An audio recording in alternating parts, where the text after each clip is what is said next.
नमस्कार, मैं हूं पंकज श्रीवास्तव। राजनीति में आपका स्वागत है। राजनीति में आज बात भारत और चीन के आर्थिक संबंधों की, और सवाल यह है कि क्या और भारत और चीन के आर्थिक संबंध एक झटके में तोड़े जा सकते हैं, जैसा कि इस समय देश में माहौल बना हुआ है। 20 जवानों की शहादत के बाद जाहिर है भारतीय जनता में चीन के खिलाफ काफी गुस्सा है और स्थानीय स्तर पर चीन के सामान का बहिष्कार किया जा रहा है। इसका आह्वान तमाम बड़े बड़े नेता और मुख्यमंत्री भी कर रहे हैं। हालांकि सरकार की ओर से आधिकारिक तौर पर कोई ऐसा फैसला नहीं किया गया है, लेकिन हकीकत यह है कि भारत के बंदरगाहों पर जो चीन से सामान आता है, जो खेप आती है, उसकी कड़ी जांच पड़ताल की जा रही है और इसकी वजह से काफ़ी सामान वहां इकट्ठा हो गया। क्लियरेंस में, जो कस्टम का क्लियरेंस है, उसमें बहुत टाइम लग रहा है और जवाबी कार्रवाई चीन की ओर से भी हुई है। वहां पर भी हांगकांग और चीन के बंदरगाहों पर जो भारत का सामान है उसे कस्टम क्लियरेंस नहीं मिल रहा है, जिससे कि भारत के निर्यातक संघों में बहुत चिंता है और निर्यातकों ने वाणिज्य मंत्रालय को बाकायदा एक पत्र लिखकर इस पर अपनी चिंता जाहिर की है। सवाल यह है कि एक तरफ सीमा पर तनाव और दूसरी तरफ व्यापार कैसे मुमकिन है, लेकिन सवाल यह भी है कि भारत और चीन के बीच व्यापार कोई छोटा मोटा मसला नहीं है। इस सदी की शुरुआत में जो व्यापार महज 3 अरब डॉलर का बताया जाता था, वो 2018-19 में 87 अरब डॉलर तक पहुंच गया है और अब ये है करीब 100 अरब डॉलर। अभी भारत में जो 30 स्टार्टअप्स हैं यूनिकॉर्न, उस पे 18 ऐसे हैं जिसमें चीन ने बड़े पैमाने पर निवेश कर रखा है। यही नहीं, भारत दुनिया में दवा निर्यात में शीर्ष पर है, लेकिन 75 से 80% जो कच्चा माल है दवा का, वो चीन से आयात होता है। और ग्लोबल टाइम्स में चीन का एक तरह से जो आप मुखपत्र कह सकते हैं वहाँ की सरकार का, उसने साफ कहा है कि अगर भारत में बहिष्कार की यही गति रही तो चीन पलटवार करेगा और भारत से बड़े पैमाने पर जो टेक्सटाइल आयात होता है उसकी जगह बांग्लादेश से आयात किया जाएगा। अभी स्थिति यह है कि भारत से जितना चीन को निर्यात होता है उससे हम 4 गुना, यानी भारत 4 गुना आयात करता है, तो व्यापार संतुलन भी चीन की ओर झुका हमें नजर आता है। ऐसे में सवाल वही कि सरहद पर तनाव और आर्थिक मसलों पर क्या रिश्ता एक साथ चल सकता है, आखिर रास्ता क्या हो? आधे घंटे पर अगले हम चर्चा करेंगे इसी विषय पर। राजनीति में हमारे साथ जुड़ रहे हैं प्रोफेसर वी उपाध्याय, जो अर्थशास्त्री हैं और आर्थिक मामलों के जानकार। डॉक्टर अमन अग्रवाल है हमारे साथ, और इसके अलावा दीपक शर्मा, जो अखिल भारतीय प्रचार प्रमुख हैं स्वदेशी जागरण मंच के। शुरुआत करते हैं दीपक जी आपसे। अभी हमने सुना कि जो नेशनल को कन्वीनर हैं स्वदेशी जागरण मंच के, अश्विनी महाजन जी, उन्होंने एक इंटरव्यू में कहा कि चीन से पूरी तरीके से आर्थिक संबंध हमें तोड़ लेने चाहिए। क्या आपको लगता है कि ये मुमकिन होगा, और अगर है तो फिर सरकार ऐसा क्यों नहीं कर रही? ये मुमकिन है। हम व्यापार के विरोधी नहीं हैं जी, लेकिन अगर कोई देश जिससे हम व्यापार करते हैं वो शत्रुता के स्तर पर उतर आए। अभी तक चीन केवल छल कपट से व्यापार करता था, अंडर इनवॉइसिंग से करता था, एंटी डंपिंग ड्यूटी को बचाते हुए यहाँ माल को डंप करता था। ये चीजें ऐसा नहीं, हम समझ नहीं रहे थे, लेकिन अब उसने न केवल छल से व्यापार जो करता है, उससे आगे बढ़कर अगर वो हमारे सैनिकों को शहीद करता है, हमारी भूमि पर वो कब्जा करता है, तो एक राष्ट्र के नाते हमें ये सोचना पड़ेगा, नेशन फर्स्ट। ये सैद्धांतिक रूप से मैं मानता हूं कि ये हो सकता है। अगर इसका हम व्यवहारिक पक्ष देखें तो हाँ, हो सकता है। हम नॉन एसेंशियल आइटम्स जो हैं उस पर हम बड़ी जल्दी अपने आप को हम तैयार कर सकते हैं। हम अगर देखें तो बिजली उपकरणों का आयात जो है वो 18 बिलियन डॉलर का है। सोलर पैनल का उसमें बहुत बड़ा हिस्सा है। हमने एक पूरा अध्ययन करके, केवल भावावेश में नहीं, अध्ययन करके हमने सरकार को अब से 3 वर्ष पहले सुझाव दिया था कि आप ये जो सोलर पैनल पर एंटी डंपिंग ड्यूटी लगाई जा सकती है with in the framework of WTO। और हम ठीक है दीपक जी, फिर आएंगे आपके पास। 3 साल पहले आपने एक रिपोर्ट दी थी, ठीक है, आपने 3 साल पहले भारत सरकार को सुझाव दिया था आत्मनिर्भरता की ओर वो महत्वपूर्ण कदम हो सकता था आपके लिहाज से, लेकिन सरकार ने फिलहाल उस पर कोई फैसला अब तक तो नहीं किया है। अमन अग्रवाल जी, आप आर्थिक मामलों के जानकार हैं और अर्थव्यवस्था इस कोरोना काल में एक बहुत बड़ा एक मसला बना हुआ है, तो क्या कहेंगे आप? चीन के साथ आर्थिक संबंध तोड़ देने चाहिए या तोड़े जा सकते हैं एक झटके में?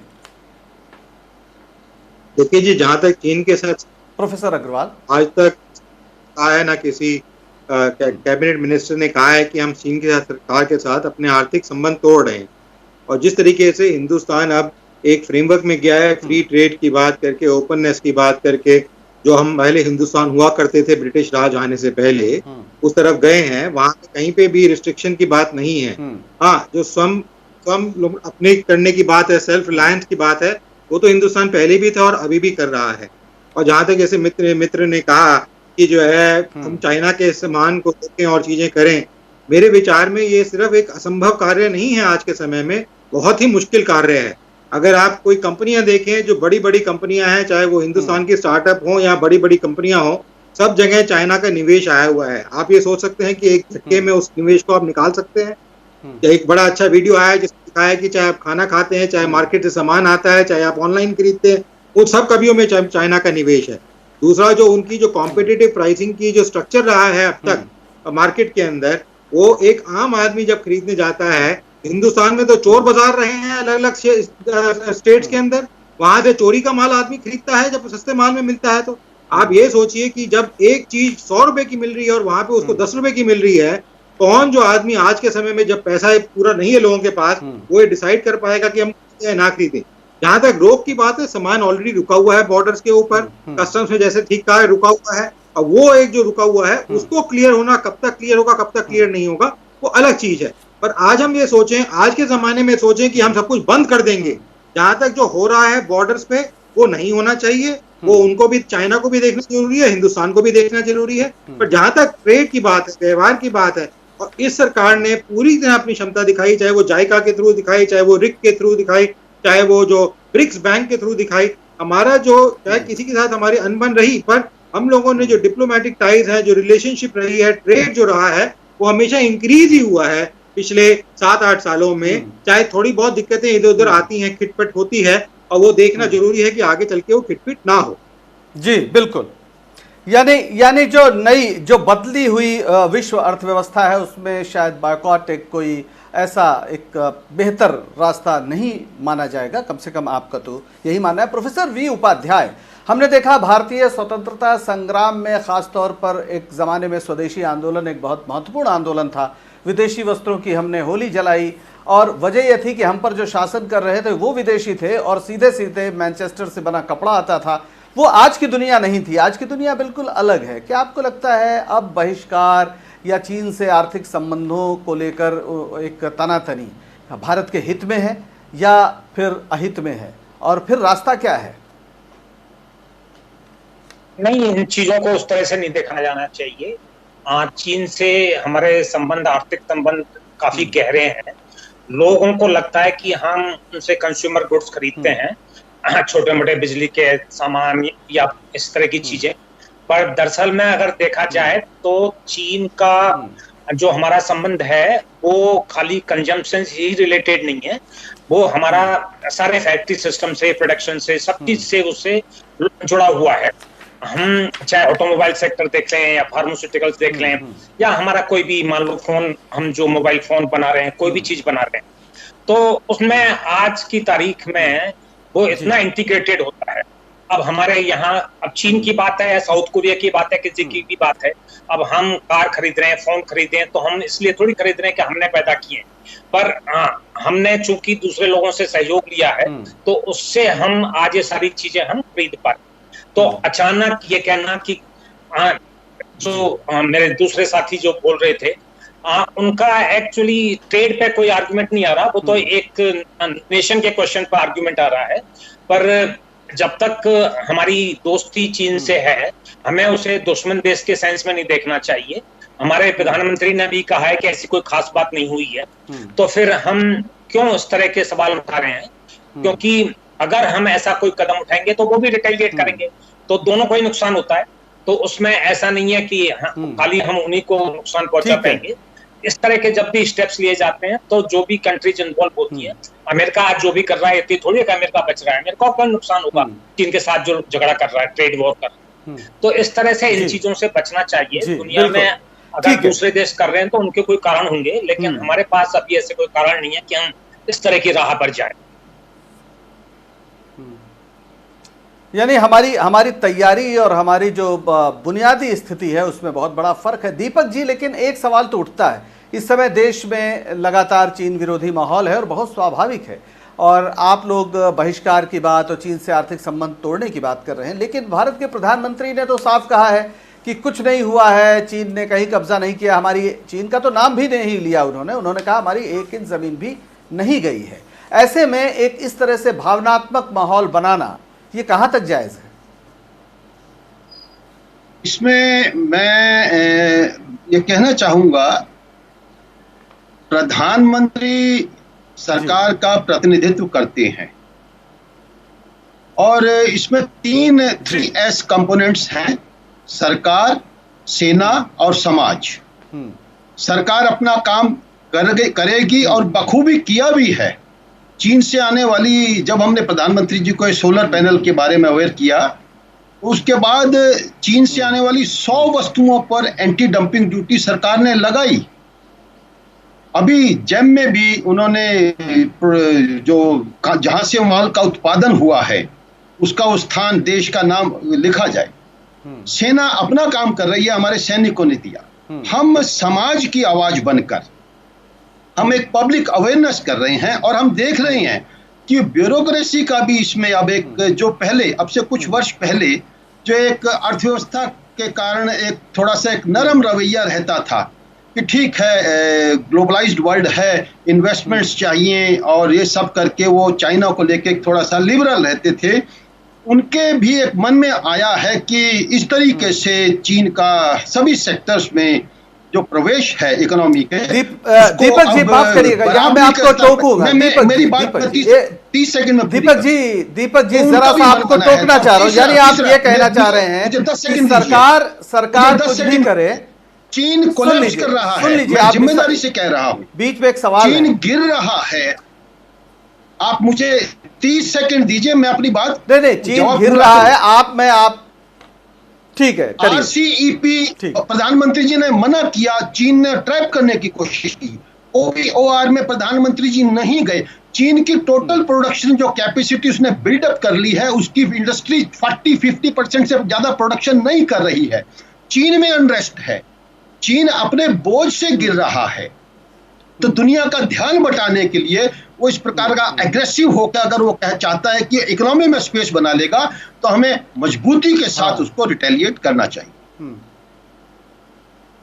ठीक है, बिल्कुल रिटेलिएट करना चाहिए, इसमें कोई शक नहीं है। लेकिन आपने एक दिलचस्प बात कही कि सरकार अपना काम कर रही, समाज अपना काम कर रहा है। लेकिन सवाल यह है कि सरकार की नीतियों के तहत ही भारत में चीन का सामान आता है, और अगर समाज उसका बहिष्कार करेगा तो नुकसान किसका होगा? क्या भारतीय व्यापारियों का नहीं होगा? अमन जी, जो हम कहते हैं कि चीनी सामान का बहिष्कार किया जाए, दरअसल वो चीनी सामान तो होता नहीं है, वो तो भारत के व्यापारी अपने खून पसीने की कमाई से खरीद कर भारत लाते हैं और यहां पर बेचते हैं ताकि उन्हें मुनाफा हो।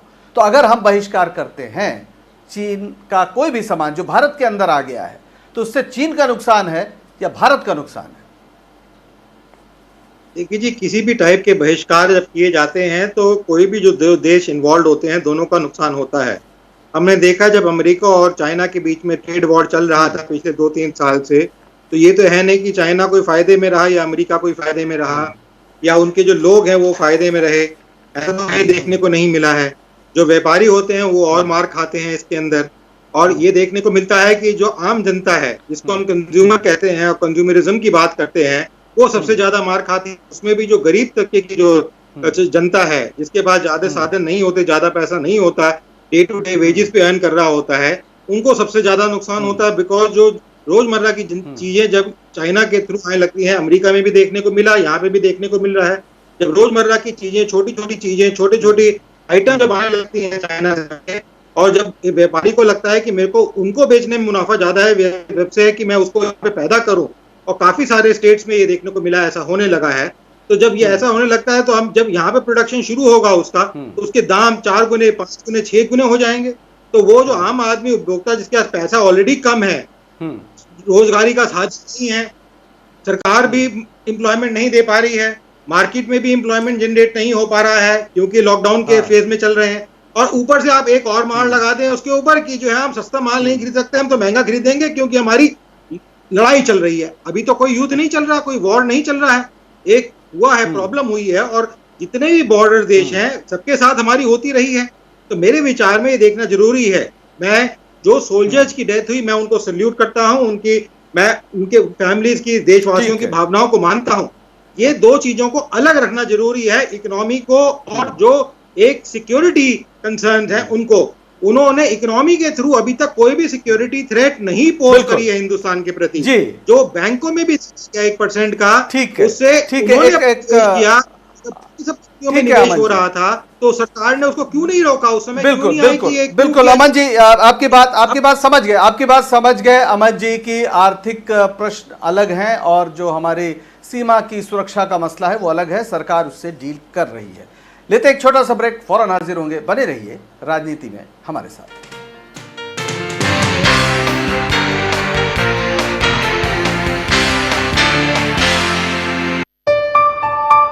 चलो इतिहास के कुछ पन्ने पलटते हैं, चलो उस दौर में कुछ दूर चलते हैं। हो बात ग्वालियर की या हो कहानी मुमताज की, बेगम नवाब की झलकियां या हो बात काले ताज की, हर तरफ पसरा यहाँ इतिहास है। यूं ही नहीं कहते सभी, मध्य प्रदेश तो कुछ खास है। वक्त के निशान।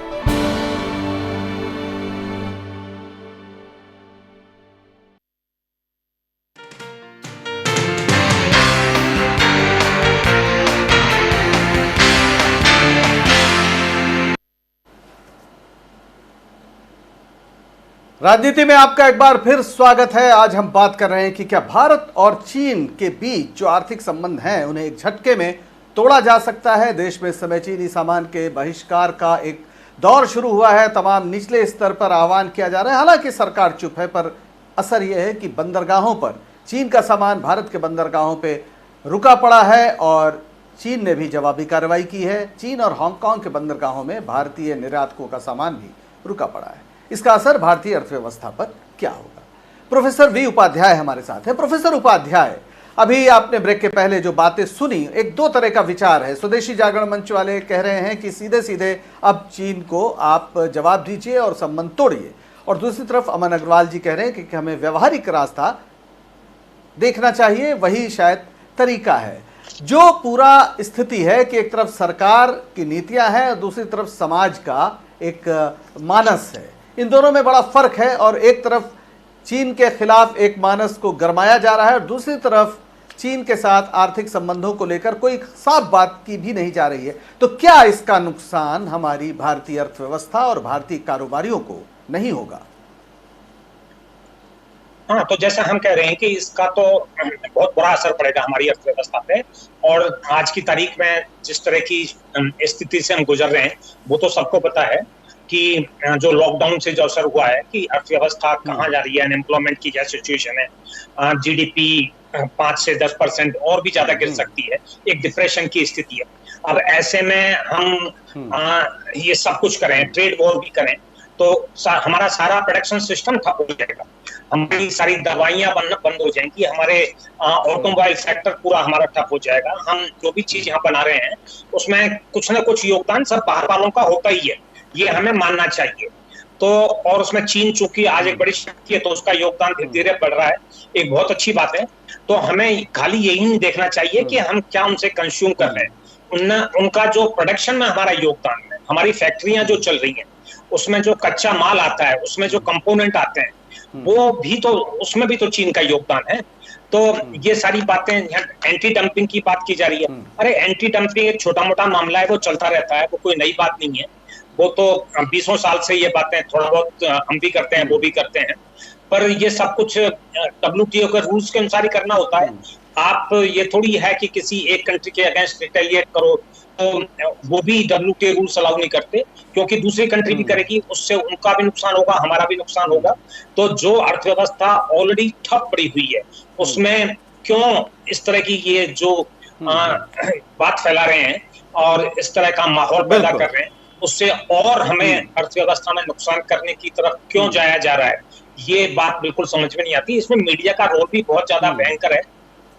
सोसाइटी की बात की जा रही है, लेकिन सोसाइटी को इंफॉर्मेशन कहां से आ रही है? जो गवर्नमेंट कुछ खुद कह रही है कि कुछ नहीं हुआ, तो आप चैनल्स देख के जो बाहर से फीड आती है, ऑस्ट्रेलिया से फीड आती है, अब वो फालतू के सैटेलाइट पिक्चर्स दिखाते रहते हैं, आप उन चीजों को सच मानो कि सरकार की बात की सच मानो? तो आपको जब तक कोई ऑथेंटिक इंफॉर्मेशन नहीं आती। बिल्कुल एक गंभीर सवाल, काफी गंभीर सवाल प्रोफेसर उपाध्याय आपने उठाया है कि मीडिया जिस तरह के माहौल बना रहा है और सरकार जो कह रही है उसमें बहुत बड़ा फर्क है, लेकिन समाज तो मीडिया से इन्फॉर्म होता है और फिर उस तरह से ही रिएक्ट करता है जैसा रिएक्शन हमें देखने को मिल रहा है।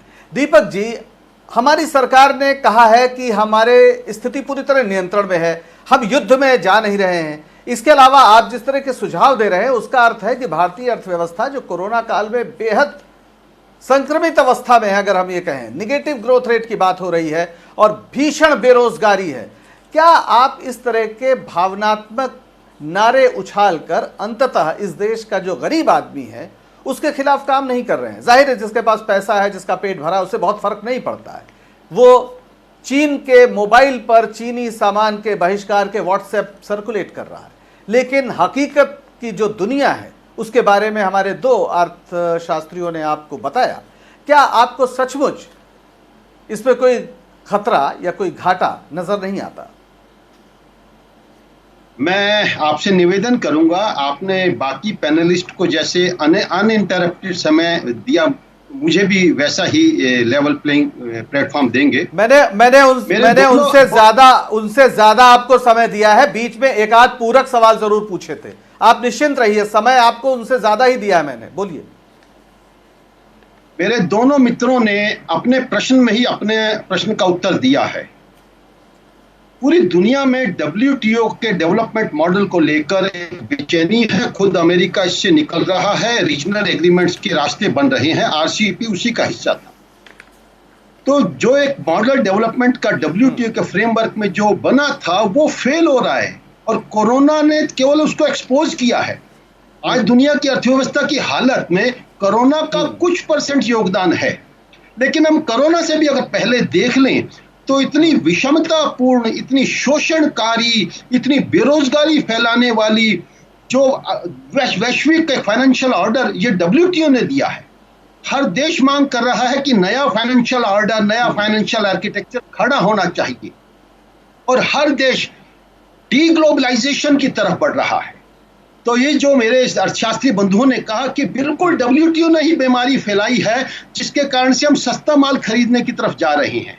अब बात आई चीन की माल सस्ता होता है, ये एक विशेष सर्कल है। रोजगार घटा, आमदनी घटी, तो सस्ते माल का तर्क दिया गया।